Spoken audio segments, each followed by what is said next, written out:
Turkey's heartland, the high plateau of central Anatolia, has been inhabited for at least 8 millennia.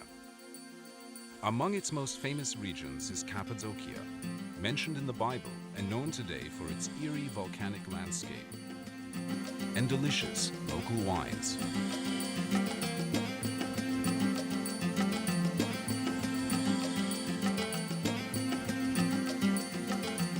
When Mount Erciyes, near Kayseri, was an active volcano, it spewed tons of lava and volcanic ash over the region. The ash solidified into soft rock that was later eroded by wind and water into valleys, plateaus, gorges, caves, and pinnacles. Early Christians settled in Cappadocia to practice their religion in peace.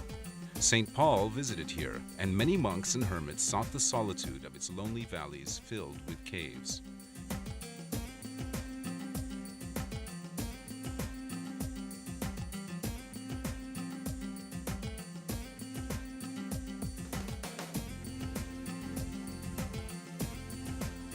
Today, Cappadocia is Turkey's most visually striking region.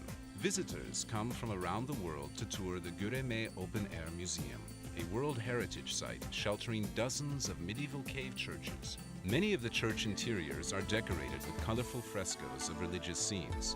Perhaps the finest are the dark church, called Karanlık Kilise in Turkish, and the Church of the Buckle, or Tokalı Kilise.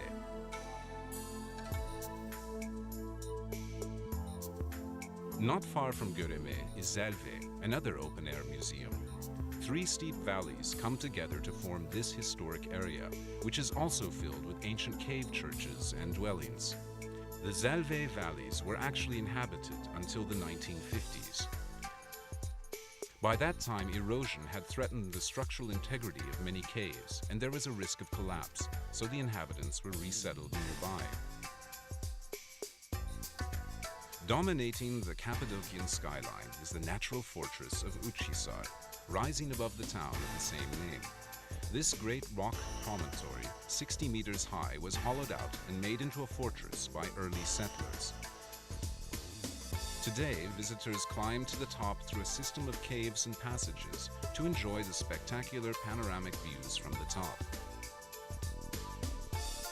The town of Avanos, on the banks of the Kızılırmak River, is famous for its colorful Cappadocian carpets and red clay pottery.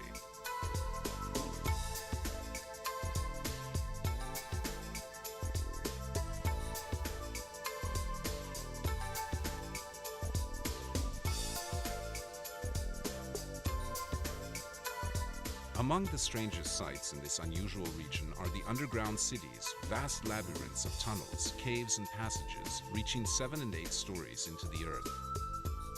They were inhabited during the 7th and 8th centuries by local Christians seeking refuge from invading Arab armies. 36 underground cities, large and small, have been discovered in Cappadocia.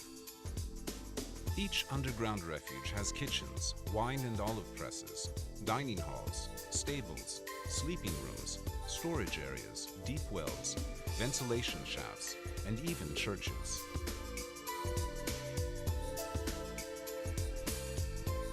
The entire complex could be closed off to enemies by rolling huge stone wheel doors across the entrance tunnels.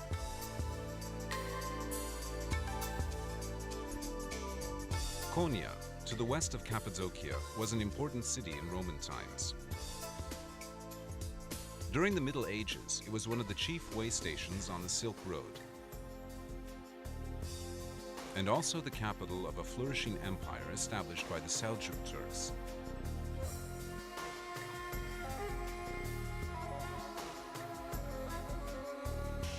At the height of the Seljuk power of the 13th century, Konya was home to Mevlana Celaleddin Rumi, one of the world's greatest mystic poets and philosophers.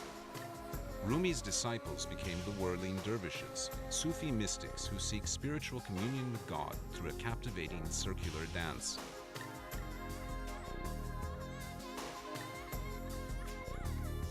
A common sight in Cappadocia are the caravanserais, great fortified structures built to encourage commerce along the Silk Road.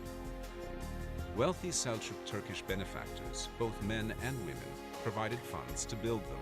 They also provided daily food for caravaneers, fodder for the animals, mosques for worship, baths, and medical and veterinary care. Caravanserais were built about 20 kilometers apart, a day's travel by camel caravan. Over 100 of these fine buildings can still be seen in Turkey, many of them in Cappadocia.